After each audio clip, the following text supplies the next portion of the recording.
معزز و محترم سامعین حضرات، اس حدیث پاک کے راوی حضرت جریر بن عبداللہ رضی اللہ تعالی عنہ ہیں۔ آپ فرماتے ہیں کہ ہم سرکار دو جہاں صلی اللہ تعالیٰ علیہ وسلم کے بارگاہ اقدس میں حاضر تھے۔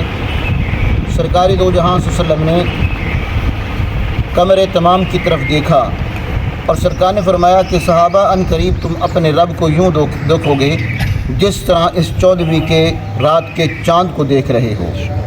امام الانبیاء صلی اللہ علیہ وسلم نے ارشاد فرمایا کہ تمہارے رب کو دیکھنے میں کوئی مشقت پیش نہیں آئے گی۔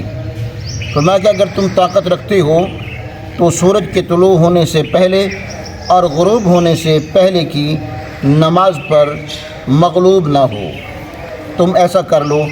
پھر آپ نے فسبح بحمد ربک قبل طلوع الشمس وقبل الغروب قرآن مقدس کی اس آیت کریمہ کی تلاوت کی۔ غور کیجئے کہ اللہ کے حبیب نے اس امت کو بخشنے کے کس طریقے سے ذرائع اور وسائل بتلائے ہیں۔ سرکار دو جہاں وسلم فرماتے ہیں کہ ایک دن تشریف فرما تھے تو آپ ماہ تمام کی طرف یعنی چاند کی طرف نظر فرما رہے تھے، اور اس وقت چاند جو ہے وہ 14ویں کی رات کا تھا۔ سرکار دو جہاں وسلم نے فرمایا صحابہ تم ان قریب خدا کو یوں دیکھو گے جس طریقے سے 14ویں کے چاند کو دیکھ رہے ہو۔ ظاہر ہے کہ یہ اپنی پوری آب و تاب پہ ہوتا ہے، پورا ہوتا ہے، اور اس کے دیکھنے میں انسان کو مشکلات کا سامنا نہیں ہوتا۔ سرکار نے فرمایا کہ اسی طرح تم اپنے رب کو دیکھو گے، لیکن مشروط سرکار نے فرمایا وہ یہ ہے کہ تم صبح اور عصر کی نماز پر مغلوب نہ ہو۔ کیا مطلب؟ یعنی تمہاری یہ عصر کی نماز اور فجر کی نماز قضا نہ ہو۔ اب سوال یہ ہے کہ بقیہ نمازوں کی بھی فضائل ہیں، وہ اپنی جگہ پہ ہیں، لیکن صبح اور عصر کی جو نماز ہے ان کی فضیلت اپنی مقام پہ ہے۔ جس طریقے سے انبیاء کرام علیہم الصلاۃ ہیں، سبھی نفس نبوت میں برابر ہیں، لیکن جزوی فضیلت ایک نبی کو دوسرے نبی پر ضرور ہے۔ جس طرح کہ قرآن مقدس کے تیسرے پارے کے ابتدا میں اللہ پاک فرماتا ہے تلک الرسل فضلنا بعضهم علی بعض، کہ کچھ رسول ایسے ہیں جن میں سے ہم نے بعض کو بعض پر فضیلت دی ہے۔ نمازیں یوں ہی برابر ہیں نفس نماز ہونے میں، لیکن جزوی فضیلت ایک نماز کو دوسری نماز پر ہے۔ میرے مصطفیٰ کریم علیہ الصلوۃ والسلام نے فرمایا جس بندے کی صبح کی نماز قضا نہیں ہوتی اور عصر کی نماز قضا نہیں ہوتی، ایسا شخص رب ذوالجلال کو بلا حجاب دیکھے گا اور اس کے دیکھنے میں کوئی مشقت بھی اس کو پیش نہیں آئے گی۔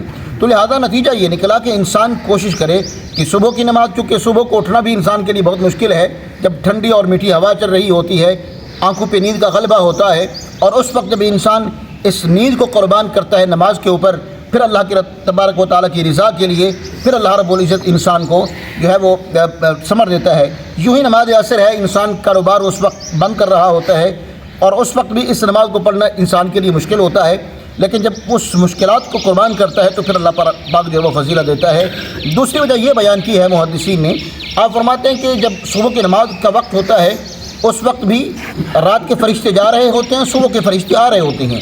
یوں ہی نماز عصر کے وقت جو ہے وہ صبح کے فرشتے جا رہے ہوتے ہیں اور رات کے فرشتے آ رہے ہوتے ہیں، کیونکہ یہ دونوں اوقات کے فرشتوں کے ملاپ کا وقت ہوتا ہے، جڑنے کا وقت ہوتا ہے۔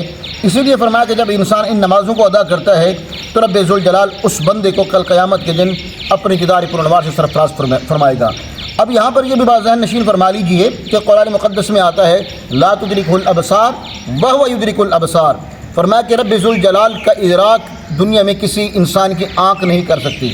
اب سوال یہ ہے کہ جب انسان اس خدا کا ادراک نہیں کر سکتی تو قیامت کے دن فرماتے کہ یہ آیت کریمہ جو ہے یہ دنیا والوں کے لیے ہے کہ دنیا کے اندر انسان رہ کر خدا کو بلا حجاب نہیں دیکھ سکتا۔